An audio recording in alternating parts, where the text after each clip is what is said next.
Welcome back to the channel, guys, and as you know, breakfast is the most important meal of the day, so I'm gonna have myself a bowl of cereal. So my question for you is, what kind of person are you? Do you pour the cereal first, or do you pour the milk first? Now, you can tell me in the comments, but before you do that, allow me to give you the third option.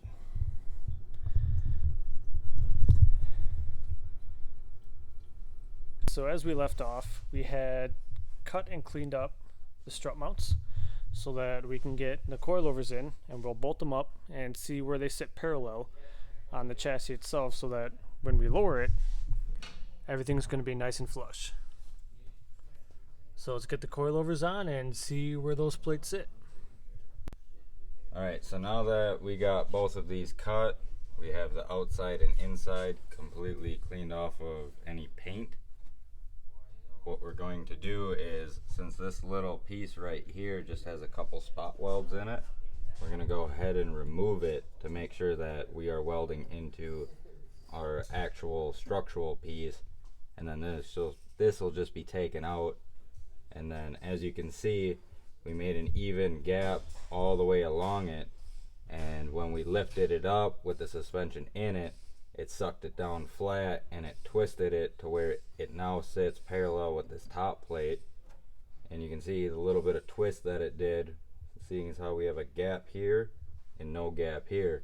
I went ahead and I took a little shim tool and I went on the bottom side just to make sure that it was seating 100% all the way around it, and there's a slight gap where there isn't.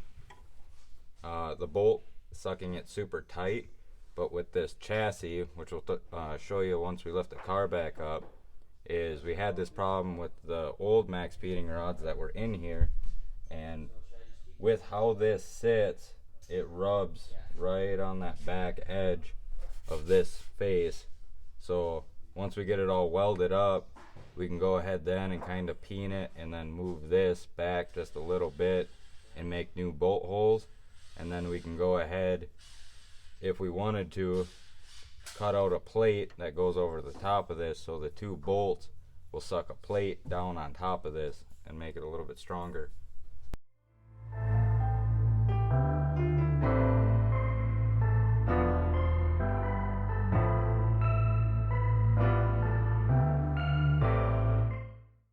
So instead of just drilling the holes, I used a Dynafile to kind of save the top plate right here. So where you see all these spot welds, just take the Dynafile and go right where the spot welds are. Take a little chisel and a hammer and they just pop right out. So we're going to clean this part up right here so we have a good surface to weld on.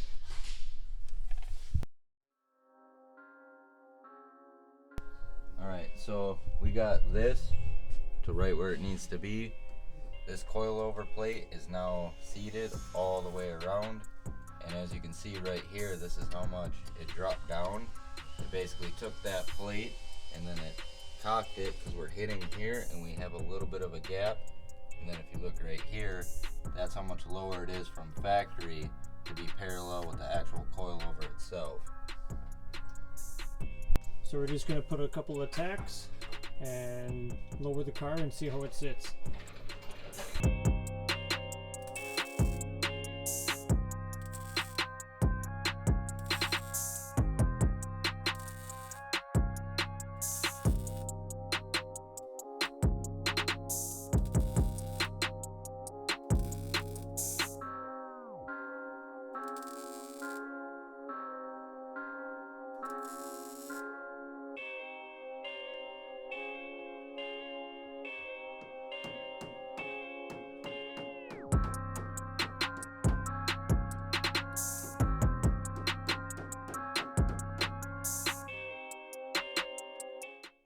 Alright, we got everything tacked up. Well, not we. Nick's got everything tacked up. So everything's exactly where you want it. It's time to burn it off.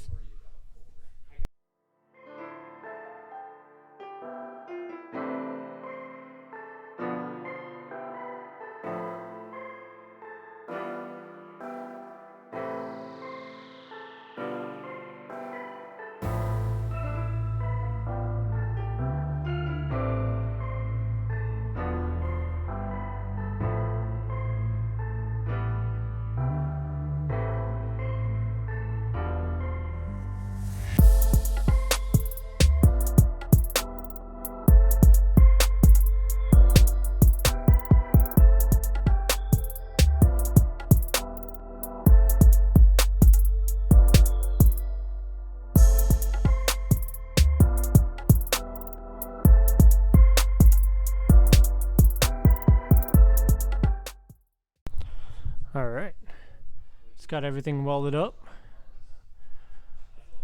There's it outside of the vehicle. That's the inside. Just gotta wait for it to cool off. And then we should be able to get her painted up. And we're just doing paint right now. We will be doing an underbody coating, just, you know, extra protection. You never know what these Wisconsin roads are going to do to your car. But. And then our laziness of not ripping everything out. We just covered the coilover, and then we got a steel plate right here just to cover the CV axle boot. So nice drop of weld doesn't land in there and cause some damage we don't want. Alright, here's a better angle of everything that we cut out. So we got one box right there, another box right there, and then tucked right behind is another box. You can kind of see the welds. And then for the control arms right there. And then we did cut out a little bit. It's kind of hard to see, but enough for the get the bolt out. Alright, now we are waiting for the paint to dry up there. Nick is going to start making the plates for the subframe mounts. Alright, so we're going to be making the plates to go on the back, and I'm using 17 gauge, and the reason why we're using a thinner gauge is we actually want it to force into the bushing itself first and then on the subframe, so it kind of creates a spring action, and we want it to actually suck up but not be too thick a steel to where we're pulling on the subframe first, causing a little bit of gap. We want a little bit of spring action to it. So the tool that I use is just a an indicator. I forgot what the name's called on these. Just a gauge, standard gauge. So there's the markings on it. And basically to use this, what I do is I'll go a little bit bigger, so 15, it's a little bit sloppy. Then I'll go to 16, it's tighter, but there's still a little bit of slop. So now if I go to 17, it's a nice snug fit, and to make sure that it is 17, if I try putting it on the 16, you can see it doesn't want to go on. So 17, nice and snug, that's how you know.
Coilovers are fully mounted now, so we just gotta wait for these to dry, and then we could finally get those on the subframe, and that is 100% finished.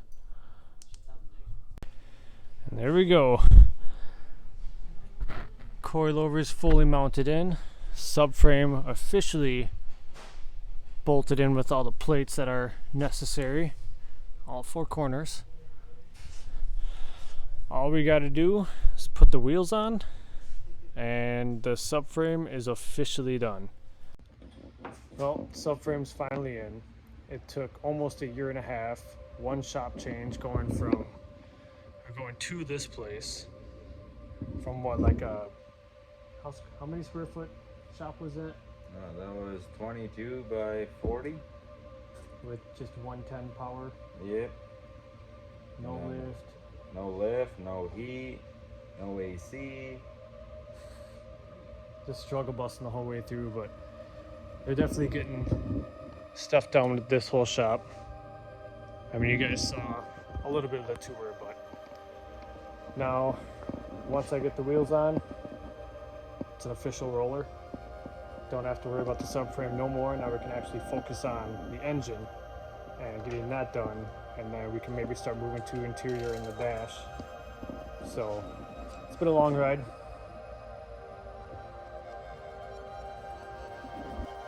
Alright, so that's going to be the end of this video. We got the subframe 100% complete. So now we just got a couple things to button up on it, and who knows, maybe in a couple months she's ripping on the track doing some mad skids. Alright guys, like, comment, subscribe. We'll see you next time.